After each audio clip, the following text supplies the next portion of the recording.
프로의 월드컵 경기가 한국에서 열렸습니다. 그때 운동장을 가득 채웠던 구호 하나가 있었죠. 기억나시나요? 네, 꿈은 이루어진다라는 구호였습니다. 이 구호 하나가 경기장을 뛰는 선수들뿐만 아니라 온 국민의 마음을 사로잡았고 그 결과 월드컵 4강이라고 하는 신화를 이루어내었습니다. 꿈이라고 하는 것은 이처럼 위대한 힘을 가지고 있습니다. 앉아있던 사람을 일어나게 하고 멈추었던 발걸음을 달리게 하고 마침내 빛나고 찬란한 미래를 창출해내는 파워가 있습니다. 이런 면에서 꿈은 참으로 중요합니다. 개인이건 교회이건 바른 꿈을 가질 때 창조적 역할을 감당할 수가 있는 것입니다. 근데 한 가지 문제가 있습니다. 여러가지 꿈이 중요하긴 한데 이 꿈을 성취하는 것이 쉬운 일일까요? 그렇지 않은 것 같습니다. 누구나 꿈을 안고 인생을 출발하지만 모든 사람들이 다 꿈을 성취하는 것은 아닙니다. 근데 이민생활 시작하는 분들 중에 아메리칸 드림을 갖지 않고 시작한 분이 어디 있겠어요? 모든 자가 다 성공하진 못했어요. 유학원 학생들이 다 꿈을 갖고 공부를 시작하지만 학위만 따면 본인이 꿈꿨던 세상이 열릴까요? 그렇진 않습니다. 결혼의 꿈도 마찬가지, 자녀의 꿈도 그렇고 교회가 부흥하고 성장하는 꿈도 우리가 생각하는 것처럼 쉽게 잘 성취가 되지 않습니다. 이유가 무엇일까요? 우리의 꿈을 가로막는 장애물이 있기 때문에 그런 것입니다. 그 장애물이 외적인 요소가 될 때도 있고 환경적인 요소일 수도 있고 심지어 우리 내면에서 일어나고 있는 문제가 장애물이 될 때가 있습니다. 누구나 꿈을 꾸지만 이 꿈을 성취하지 못하게 만드는 장애물, 이걸 넘어서야지 참된 꿈을 성취할 수가 있는 것입니다. 여러분과 제 삶 가운데도 꿈이 있습니다마는 장애물 때문에 혹시라도 포기하신 분이 계신다면 어떻게 하면 이 장애를 넘어갈 수 있을까를 깊이 생각해 보아야 합니다. 제가 얼마 전 신문에서 이런 칼럼을 읽은 적이 있습니다. 1991년도에 일본 혼슈 최북단의 아오모리현이라는 지역이 있는데요, 그 지역에 큰 태풍이 불어온 적이 있었습니다.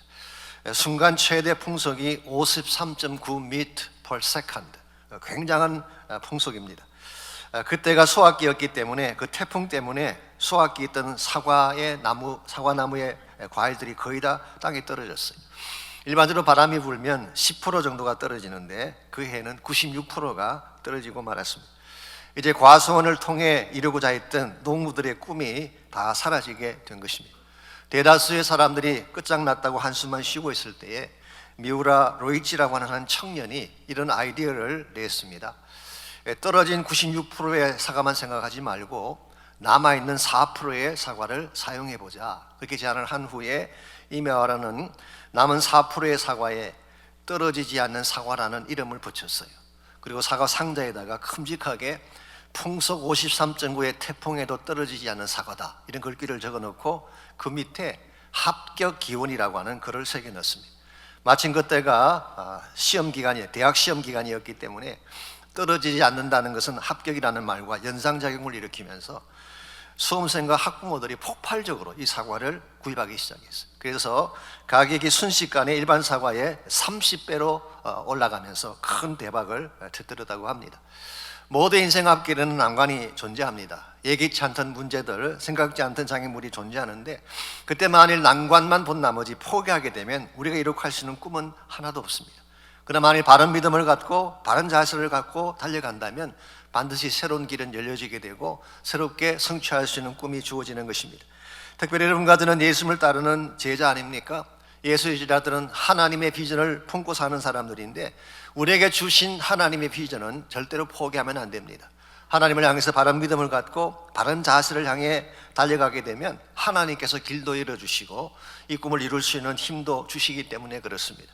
우리 모두에게는 크고 작은 산들이 존재하는 인생을 살고 있지만 어떻게 하면 이 산을 넘어서서 하나님이 우리를 통해 이루기를 원하시는 진정한 차원의 꿈을 이룰 수가 있을지 오늘 주신 본문을 중심으로 이것을 함께 정리해 보려고 합니다. 오늘 같이 읽은 본문에 보시면 앞을 가로막는 장애물 때문에 하나님의 꿈을 멈추었던 자들을 향한 환상이 오늘 본문에 주어진 내용입니다. 지금까지 스가랴서를 통해서 환상을 소개해 드렸는데요, 오늘 본문의 경우는 5번째 환상이라고 할 수가 있습니다.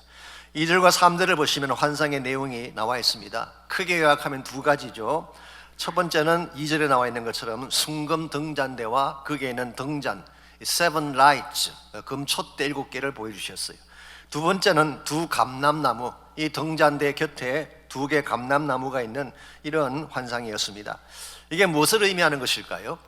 스가랴 선지자도 처음에는 잘 몰랐습니다마는 나중에 알게 된 사실이 이 환상은 성전을 건축하라고 하는 환상인 것을 깨닫게 됐어요. 지금은 폐허가 되었지만 불 꺼진 성전이 되고 말았지만 장차 새 성전을 짓고 그 성소 안에 금초대에 다시 불을 붙이라라고 하는 환상. 그렇다면 두 감람나무는 무엇을 상징할까요? 이것은 건축을 지도할 두 지도자를 말하는 것입니다.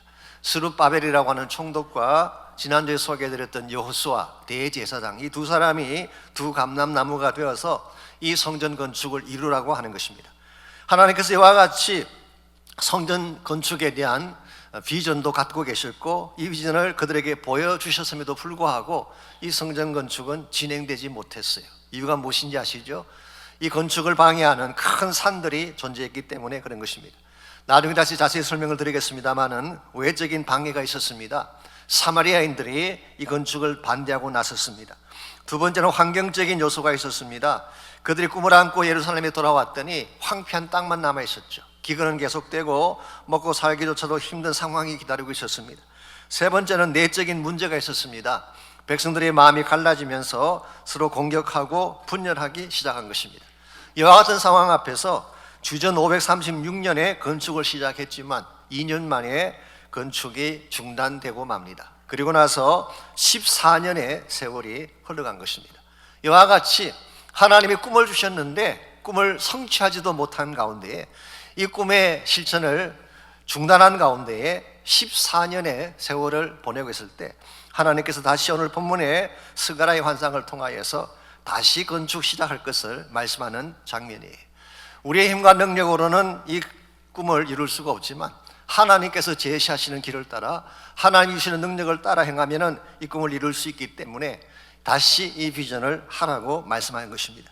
여러분과의 삶도 마찬가지입니다. 우리 자신이 가진 능력만 가지면 절대 꿈을 이룩할 수가 없습니다. 그러나 하나님이 함께 하셔서 길을 여시고 하나님이 힘을 공급해 주시면 어떠한 어려운 난관이 있을지라도 이 꿈을 성취할 수가 있는 것입니다. 여러분의 인생 가운데도 분명히 큰 산이 존재하고 여러분의 비전을 가로막는 일들이 분명히 있겠지만 어떻게 하면 이 모든 것들을 잘 넘어가서 참된 차원의 꿈을 성취할 수 있을지 오늘 본문에 소개된 스룹바벨의 케이스를 통하여서 참된 꿈을 이루는 데 꼭 필요한 세 가지 원리를 함께 나누려고 합니다. 첫 번째로 난관에도 불구하고 참된 비전을 이루려면 비전을 확인하는 단계가 필요해요. 내가 하고자 하는 이 꿈이 진짜 무엇인가를 확인을 하고 나서 시작을 해야지 그냥 시작하면 안 된다는 것입니다. 많은 분들이 처음에는 비전이라고 생각하고 시작을 했는데 나중에 알고 봤더니 허황된 야망에 불과할 경우가 많이 있죠. 그러므로 여러분께서 어떤 일을 시작하기 전에 정말 내 인생을 걸어도 괜찮을 비전인가 이걸 먼저 확인한 후에 그 다음에 이 꿈을 추진해야지 바르게 진행할 수가 있습니다. 오늘 본문 1절을 잠시 보시면 하나님께서 스가랴에게 이 환상을 보여주시기 전에 재미있는 액션 하나를 취하셨어요. 그게 무슨 일일까요? 1절입니다. 내게 말하던 천사가 다시 와서 나를 깨우니 마치 자는 사람이 잠에서 깨어난 것 같더라. 여기 깨웠다는 표현이 나오죠. wake up, 깨웠다는 것입니다. 잠자고 있는 선지자를 천사가 와서 깨운 후에 그 다음에 환상을 보여주셨어요. 여기 깨웠다는 표현이 실제로 무엇을 의미할까요? 성경 주석을 보게 되면 여러 가지 해석들이 있습니다. 어떤 주석가는 이렇게 해석을 했습니다. 실제로 스가랴가 잠깐 졸았다는 것이죠. 잠깐 조는 것을 깨웠다 그렇게 보는 것입니다. 두 번째 해석은 무아지경에 빠진 것을 말한다고 설명하는 분들이 있습니다. 지금까지 4개에 걸친 환상을 보아왔잖아요. 환상을 보다 보니까 자기도 모르게 무아지경 속에 빠져들어간 거예요. 그래서 무아지경 속에 빠져들어간 선지자를 깨웠다 그렇게 보는 것인데요. 제 개인 생각에는 무아지경이 빠졌으면 계속 보여주시면 되지 꼭 5번째 환상 때는 깨울 필요가 있을까요? 그래서 나온 세 번째 비유가 있습니다. 그것은 스가랴가 하나님 환상에 집중하지 않고 잠깐 딴 곳을 보았기 때문에 깨웠다고 해석하는 것입니다. 예를 들면 현재 주어진 암담한 현실을 본다든가 혹은 바벨론에서 보았던 찬란한 그림을 꿈꾸고 있었다면 하나님이 깨울 필요가 있다는 것이죠. 만약 그렇게 본다면 오늘 이 본문의 말씀은 영적 각성, awakening을 의미한다고 볼 수가 있습니다. 실제로 영어 성경인 NIV를 보게 되면요, like someone awakened from the sleep, 잠에서부터 awaken 했다, 깨웠다 그렇게 번역을 하고 있습니다. 진짜 보아야 될 비전을 보지 않고 세상 꿈에 젖어 자는 자를 awakening 했다, 깨웠다 그런 뜻입니다. 오늘 크리스찬들 가운데에 정말 보아야 될 하나님의 비전은 보지 않고 화려한 세상 꿈에 젖어 자는 자들이 있잖아요. 그럴 경우에는 꿈을 깨워야 돼요. 오늘 현대교회가 킹덤 비전에는 관심이 없고 크기 자랑이나 하고 권력이나 재력 자랑이나 하고 있다면 We need to be awakened. 우리는 다시 깨어날 필요가 있는 것이죠. 하나님이 이와 같이 잠자는 개인을, 잠자는 교회를 깨우신 후에 진짜 보아야 될 꿈이 무엇인가를 2절 말씀을 통하여 보여주고 있습니다. 2절에 보시게 되면 스가랴를 깨워서 정말 보여주기를 원하셨던 환상의 구체적인 내용이 기록이 되어 있습니다. 내가 보니 순금 등잔대가 있는데 그 위에는 기름 그릇이 있고 또 그 기름 그릇 위에 7 등잔이 있으며 그 기름 그릇 위에 있는 등잔을 위해서 7 관이 있다고 했습니다. 이 말씀 자체는 역사적으로 해석을 하면요, 아까 말씀드린 것처럼 성전 건축을 위한 환상인 것 같습니다. 이 순금 등대나 이 라이트, 등잔이라고 하는 것은 성전을 구성하는 핵심 요소이기 때문에 이 환상을 보여주심으로 역사적으로는 성전 건축을 하라고 하는 말씀인 것 같습니다. 그러나 하나님께서 정말 이 환상을 통해서 단순히 건물만 지으라고 말씀하고 있는 것일까요? 성전이라는 건축만 크게 하라고 말씀하는 것일까요? 저는 거기에 동의하지 않습니다. 성전 건축도 중요하지만 사실은 이 건축을 통해서 이루어야 될 비전을 말씀하고 있는 거예요. 우리가 이미 잘 알고 있는 것처럼 이스라엘 민족이 망한 이유가 성전 건물이 없어서 망했나요? 그렇지 않습니다. 솔로몬이 지었던 화려한 성전이 있었잖아요. 완전히 순금으로 쳐바른 엄청난 자금을 들인 성전이 있었잖아요. 근데 왜 망했어요? 건물이 없어 망한 것이 아닙니다. 정말 해야 될 바른 신앙 갖지 못했고 하나님께서 그들에게 분바하신 비전을 바르게 이루지 못하고 세상 우상을 쫓아다니며 세상의 꿈을 추구했기 때문에 그들이 망한 것입니다. 그러므로 하나님께서 다시 성전 건축에 대한 비전을 보여주시면서 실제로 말씀하고 싶은 것은 이것을 통해서 장차 메시아께서 오시면 이룩하게 될 하나님 나라 비전을 말씀하는 장면이에요. 그래서 오늘 이 맥락에서 성전 기구들을 다시 한번 자세히 좀 보면 좋겠습니다. 먼저 성전 금으로 만든 등잔대가 나오죠. 이 등잔대라고 하는 것은 램프 스탠드를 말합니다. 순금으로 만든 등잔대죠. 이 성전 등잔대는 영적인 의미에서 주님의 임재를 상징하는 것입니다. 성전을 성전되게 하는 가장 핵심 요소가 뭘까요? 하나님이 임재하는 것이죠. 하나님의 임재가 없다면 껍데기에 불과한 것입니다. 두 번째 요소가 7 등잔인데요, 7 lights, 혹은 이것을 7 금촛대다 그렇게 표현하기도 합니다. 요한계시록 1장 20절에 보게 되면 사도 요한은 이것을 7 교회라고 표현을 했고, 이 7 금촛대 사이로 인자 같은 이가 왕래하신다, 즉 예수님이 이 금촛대 사이를 왕래하시는 장면을 말씀하셨죠. 그러므로 오늘 본문에 나오는 7 등잔은 사실은 교회를 상징하는 것이고 교회 한가운데를 운행하시는 그리스도를 의미하는 것입니다. 세 번째 요소가 기름 그릇이 나오죠. 이 기름 그릇은 바울이라고 해서 기름을 담는 큰 그릇을 말합니다.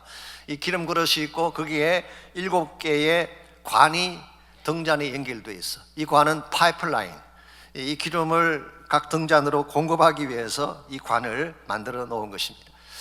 그러므로 여기서 말하는 이 기름은 무엇일까요? 성령님을 의미하는 것이고 이 관을 통해서 등잔에 계속 기름이 공급되기 때문에 이 등잔은 꺼지는 법이 없습니다. 이게 하나님께서 마음에 두시는 성전의 이상적인 모습, 이게 예수님께서 우리에게 소개하시는 하나님 교회의 이상적인 모습이라고 할 수가 있습니다. 주님의 영광된 임재가 있고 성령의 기름 부음이 있는 교회, 그리고 복음의 불이 꺼지지 않고 계속 타올라서 이 복음의 불이 교회를 넘어서서 온 땅 끝까지 펼쳐나가게 하는 꿈, 이거는 성경이 말씀하고 있는 하나님 나라의 비전이라는 것입니다. 여러분과 제가 무슨 일을 행하기 전에 이 비전을 확인을 하고 이 비전을 위해 내 인생을 투자하고 내 삶을 투자해야지 참된 열매를 맺을 수 있다는 뜻이에요. 제가 이렇게 말씀드리면 혹시 여러분이 오해하실지 모르겠어요. 다 선교사가 되라는 말인가 보다. 아닌 거 아시죠? 여러 차례 말씀드렸습니다. 그런 뜻이 아닙니다. 여러분이 사업하시는 분들은 사업 계속 하세요. 공부하시는 분들은 계속 공부하시고 직장생활 하시는 분들은 열심히 직장생활을 해야 됩니다. 그걸 하지 말라는 게 아니에요. 여러분에게 주어진 모든 일들과 여러분의 위치를 지키시되 목적을 분명히 하라는 거예요. 내가 열심히 사업을 하는데 단순히 먹고 살기 위해서 한다, 조금 더 편안하게 살기 위해서 한다라고 할 경우에는 그것은 가치가 있는 꿈은 아닙니다. 잘 먹어봐야 얼마나 잘 먹겠어요? 돈이 많다고 하루에 4끼 먹나요? 그렇지 않잖아요. 잘 살아봐야 얼마나 잘 살겠어요? 내가 살아야 될 목적이 단순히 잘 먹고 잘 살기 위한 꿈이라면 그건 가치가 없다는 거예요. 무엇인가 생명을 창출하고 복음을 전가하고 어두운 세상을 밝혀내고 하나님 나라를 이룰 수 있는 비전을 가져야지, 여러분이 일을 하시든 직장을 다니시든 사업을 하시든 바른 일을 하는 자가 된다는 거예요. 이런 면에서 여러분과 제가 크리스천으로 이 땅을 살아가면서 어디에서 무슨 일을 하든지 바른 꿈을 마음속에 품고 살아가야지 여러분의 인생을 다 산 후에 남길 열매가 아름답게 되는 것입니다. 한국의 커피 프랜차이즈 중에 빈추리라고 하는 이 커피를 제조하고 판매하고 또 이렇게 커피 생산해내는 그런 업체가 있습니다. 이 빈추리의 풀네임이 보시는 것처럼 빈추리 200.25예요. 200.25. 이 사업체를 시작하신 분이 이상민이라는 분입니다. 제가 알기로 이분은 사실 CC 출신이신데요, 원래 젊을 때는 30대는 일랜드에서 일을 하다가 회사를 그만두고 개인 사업을 시작을 했습니다. 그때에 연 매출 1,000억이 넘는 그야말로 성공적인 젊은 사업가가 됐어요. 그랬는데 IMF가 터지면서 가진 모든 걸 한꺼번에 다 날려버리고 말았어요. 하루아침에 빈털터리가 된 것입니다. 빚더미 올라서게 됐어요. 그때 솔직한 심정이 한강물이 얼마나 차가운지 뜨거운지 궁금했다고 합니다. 무슨 말인지 아시겠죠? 자살을 생각했다, 그런 말이에요. 이와 같이 최악의 지점까지 내려갔을 때 하나님이 그에게 새로운 힘을 주시고 새로운 길을 열어주시면서 빈추리라고 하는 비전을 그에게 주셨어요. 이 빈추리는 아시는 대로 커피 나무를 말합니다. 커피를 만드는 나무죠. 그러면 200.25는 뭘 의미할까요? 여기에 이분의 비전이 담겨져 있는 것입니다. 25라고 하는 것은 남위, 북위 25도를 말합니다. 그 지역이 커피를 생산하는 최적지래요. 그래서 커피 벨트라고 하는 지역인데요, 다른 말로 말하면 가장 최상의 질 좋은 커피를 만들겠다, 이게 이분이 가지고 있는 첫 번째 비전의 내용이에요. 200은 뭘 의미할까요? 200은 커피를 생산할 농산지를 말하는 것입니다. 근데 이 사람은 국내 것을 만든 것이 아니라 제3지대, 가장 열악한 이 지대에 200개 농산지를 선택을 하고 실제로 그 현지인들에게 적정한 가격을 주면서 그들이 농사를 짓고 거기에 생산된 이 커피를 통해서 잘 살 수 있도록 돕는데, 그와 같은 지역을 200군데를 선정을 했어요. 사실은 이게 선교지입니다. 선교지. 그리고 실제로 직원 1명을 그곳에 파견을 해서 그 현지 농장인들이 경제적으로, 문화적으로, 사회적으로 부족함이 없게 살도록 돕는 일을 한 것입니다. 이것은 비즈니스 자체가 사역이 되는 그런 케이스죠. 저는 솔직히 개인적으로 이것이 굉장히 제 마음에 와닿았어요. 일반적으로 비즈니스를 선교를 위해 한다 그러잖아요. 그게 영어로 표현하면은 Business for a Mission, 선교를 위해 사업을 한다, 그렇게 보통 이야기하는데 이분의 케이스는 그런 케이스가 아니에요. Business as a mission이에요. 사업 자체가 선교가 되는 사업. 새로운 패러다임 아닙니까? 비즈니스 자체가 선교가 되는 꿈. 단순히 커피를 팔고 먹고 살기 위한 일을 하는 것이 아니라 최상의 제품을 만들고 사랑을 팔고, 그래서 비즈니스 자체가 사람들을 세우고 이 땅을 밝게 만들 수 있는 미션. 이게 이분이 생각하는 새로운 패러다임의 선교였어요. 이와 같은 비전으로 일을 했기 때문에 제가 알기로 몇 년 전 이야기인데 벌써 30개가 넘는 매장이 한국에 세워졌고요. 2009년도에 저희 교회가 북경의 청와대 앞에 카페를 시작했잖아요. ABC 프로젝트. 그때 빈추리가 직접 와서 그 모든 것을 셋업해주고 저희 교회와 함께 동력했던 기억이 있습니다. 이와 같은 것이 킹덤 비전을 위해 사는 삶이에요. 내가 단순히 돈 벌기 위한 게 아니에요. 먹고 살기 위한 방편이 아니라 내가 똑같은 일을 하더라도 하나님의 나라를 위한 것, 사람을 행복하게 만들고 밝게 만들고 변화시키는 일을 위한 것, 이걸 성경이 말하고 있는 하나님 나라의 꿈이에요. 여러분 한 분 한 분이 그냥 세상적인 꿈이 아니라 하나님 나라의 꿈을 마음에 품으시기를 바랍니다. 나의 삶 자체가 복음이 되고 나의 일 자체가 하나님 나라가 되는 꿈, 이와 같은 꿈을 마음에 새기고 살게 되면 여러분 인생은 한 번을 살아도 가치 있게 살게 되는 것입니다. 두 번째로 우리가 참된 비전을 이루려면 성령의 임재가 필요합니다. 우리가 품은 비전이 바른 것이라면 이것을 이룰 수 있는 능력도 바른 것이 되어야 하지 않겠습니까?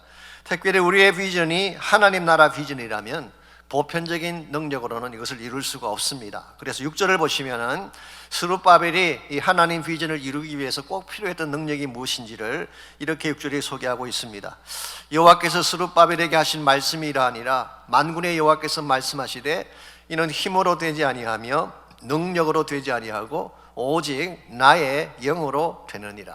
여기 힘이라는 단어가 나오는데 이 might라고 번역한 이 단어는 물리적인 힘, 피지컬한 파워를 말하는 것입니다.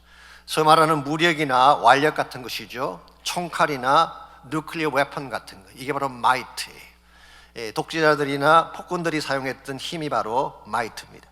능력이라고 하는 것은 영어로 파워라고 번역을 했는데요, 인간이 가진 재능이나 기술, 지성 같은 것을 말하는 것입니다.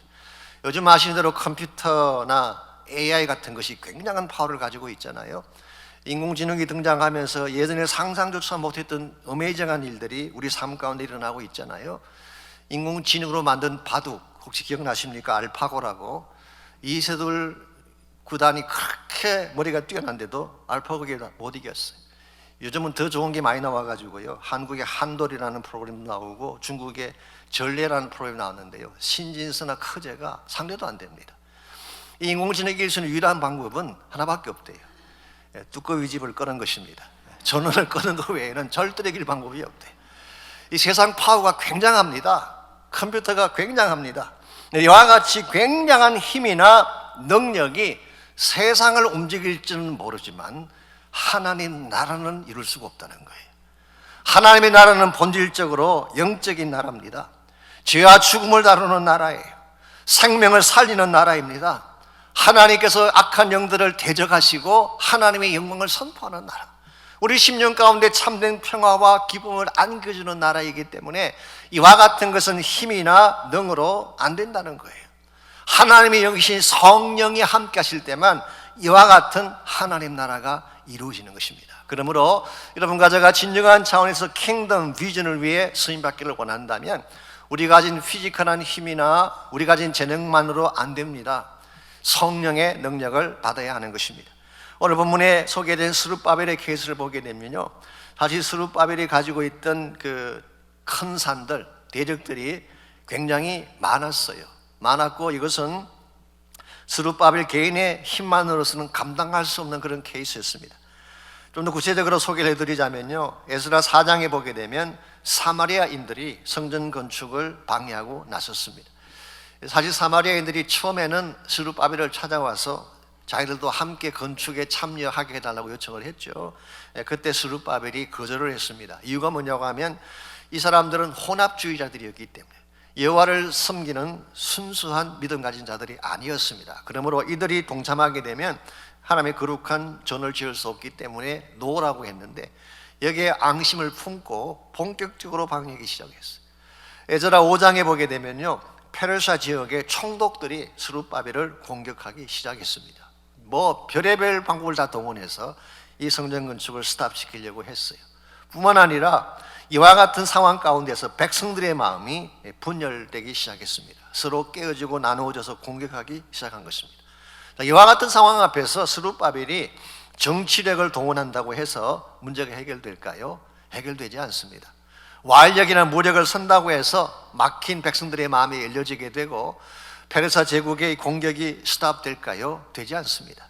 이와 같은 모든 일들 뒤에는 사실은 악한 영들의 역사가 있기 때문에 이와 같은 일을 감당하고 이겨내려면 하나밖에 없어요. 엎드리고 기도하는 것입니다. 엎드려서 기도하면 성령께서 임재하기 시작하고 하나님이 개입하셔서 도와주시면 그때 비로소 큰 산들이 무너지기 시작하는 거예요. 실제로 하나님이 함께 해주시니까요, 그 악랄한 방법으로 막아서던 사마리아인들의 모든 그 시도들을 멈추게 하시고 총독들의 물리적인 공격도 막아주시고 심지어 서로 찌르며 상처를 주고 싸우던 백성들의 마음이 하나가 되어져서 이 건축을 함께 이루게 된 것입니다. 학개서 1장 14절은 이와 같은 성령 역사를 이렇게 기록하고 있습니다. 여호와께서 모든 백성의 마음을 감동시키시며, 이 감동시킨다는 말의 뜻이 inspire 한다, move 한다는 뜻이죠. 나눠지고 깨어지는 그 백성들의 마음을 성령께서 감동시키시고 하나로 만들어 주시니까 그들이 다 와서 성전 공사를 이루었다라고 말씀하고 있어요. 그 결과 주전 516년도에 드디어 성전 건축이 완공되지 않습니까? 여러분과 제가 가지고 있는 힘이라고 하는 것은 한계가 있습니다. 내가 아무리 노력하고 힘쓰고 애써도 우리 인생에는 안 되는 것들이 많이 있어요.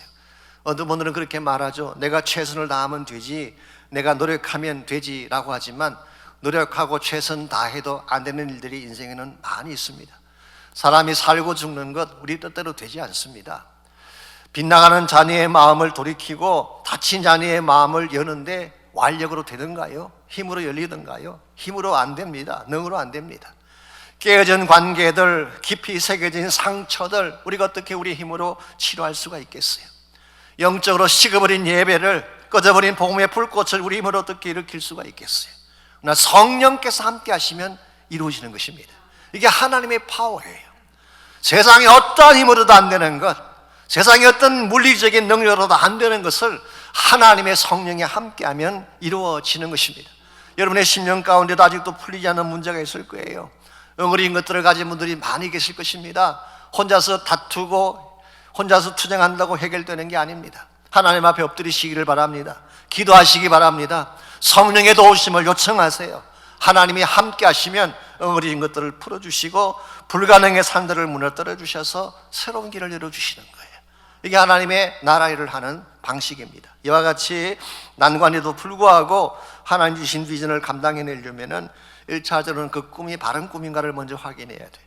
God given dream, 하나님 주신 꿈인가를 먼저 확인하셔야 돼요. 두 번째는 바른 능력인 성령의 능력을 구해야 됩니다. 세 번째로 중요한 것이 있습니다. 우리가 난관에도 불구하고 참된 비전을 이루려면 믿음으로 선포해야 되는 것입니다. 우리가 생각한 꿈이 진짜 바른 것이라면 이제는 믿음을 가지고 하나님께 나가서 선포하며 전진해 가라는 거예요. 그러면 실제로 하나님께서 우리 앞길을 열어주세요. 7절 말씀 보겠습니다. 큰 산아 내가 무엇이냐? 내가 스룹바벨 앞에서 평지가 되리라.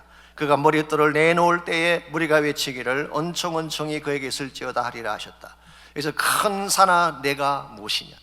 영어 성경 보시면 Who are you? ESV는 What are you? Great mountain. 큰 산아 너가 도대체 뭐냐? 너가 지금 내 앞을 가로막고 있는데 너가 뭐냐? 사실 그것은 큰 산을 우습게 여기고 꾸짖는 모습이에요. 물론 하나님께서 하시는 모습이긴 합니다만은 여러분과 제가 이 말씀을 믿음으로 받고 여러분이 실제로 그렇게 선포하면 큰 산이 무너져요. 평지가 되는 것입니다. 오늘 본문에 기록된 스룹바벨이 이것을 실제로 경험을 합니다. 아까 제가 유브라데 강 건너편에 있는 총독들이 방해했다는 말씀을 드렸는데요. 사실 이 총독들의 방해가 지금까지 스룹바벨이 경험했던 대적 중에 가장 큰 문제였습니다.